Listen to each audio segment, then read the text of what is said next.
Restore Thrive, we're back talking today about low back pain, and specifically if you guys have been diagnosed with a disc herniation in your low back, those 5 vertebrae that make up your lumbar spine. We want to talk today about how do you restore health to that part of your spine.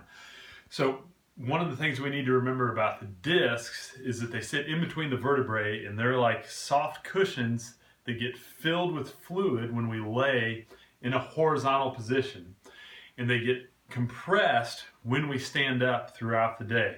So let's talk about a few basics first. One, if you have or suspect that you have a disc herniation and you have numbness and tingling around your groin or your genitalia, if you've lost bowel or bladder control, you need to get to the emergency room as quickly as possible.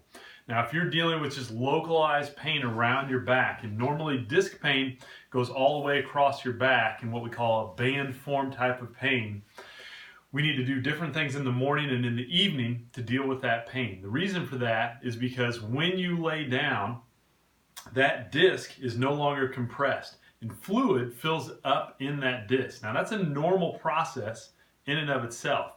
But when you have irritation in that disc and it's already swollen and more fluid comes in, when you wake up in the morning and it hurts to bend forward, that's because you don't have room now, because that disc is so swollen, for those vertebrae to move around the disc.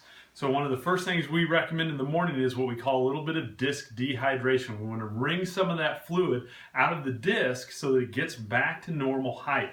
So we want to do this laying on our back. So if we come over and get on the table, we can do this on the floor. You can stay in bed and do this. You've got 2 options in terms of how you can do this. The first is what we call a pelvic tilt. Now, this isn't a big exaggerated arch and flattening of your back. This is a very gentle pull in slightly, push up slightly. Pull in slightly, push up slightly.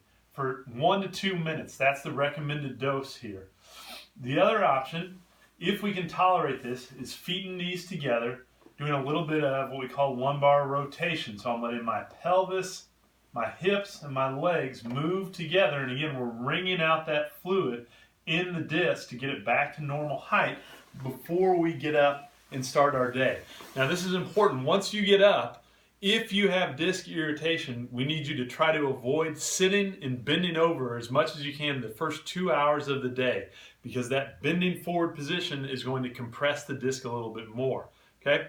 After you've been up for a while, if your back starts to hurt again, especially later in the day, if you feel that same soreness going on, it's still the disc, but it's irritating you for a different reason. Now, that reason is because now you're compressed. You've been vertical for most of the day, adding vertical load into that disc, and now that disc is shorter. So we need to get you back in that horizontal position, unload that disc, let hydration fill that disc back up so we have better compression and better distribution of that compression and less irritation in your back. So we can do this a couple different ways. If you have that band form pain that goes across your back, probably the easiest way to do this is if we get on our back and get our knees up. Now, the easiest way to do this would be over a chair or on top of a couch seat here, just with our legs supported. We want to spend a good 10 to 15 minutes in this position to really help your back unload and rehydrate. If your pain is on one side, either the left or right side, we go about this a little bit differently. What we want to do, again, is we want to unload, but we want to preferentially unload one side. So if my pain is left-sided, I want to lay off this side to let things open up there. One of the best ways to do this is if we grab a couple pillows. I can put one under my head, but the other I'm going to put under my right side. And this is going to put me into a side bend away from that side and enhance that opening when I lay on my side, so I get a better stretch on this side.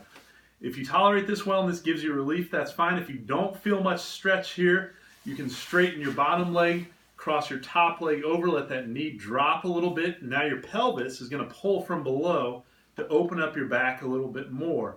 Again, you need to be able to tolerate this for 10 to 15 minutes, and that's not tolerate in the sense of trying to grit through it.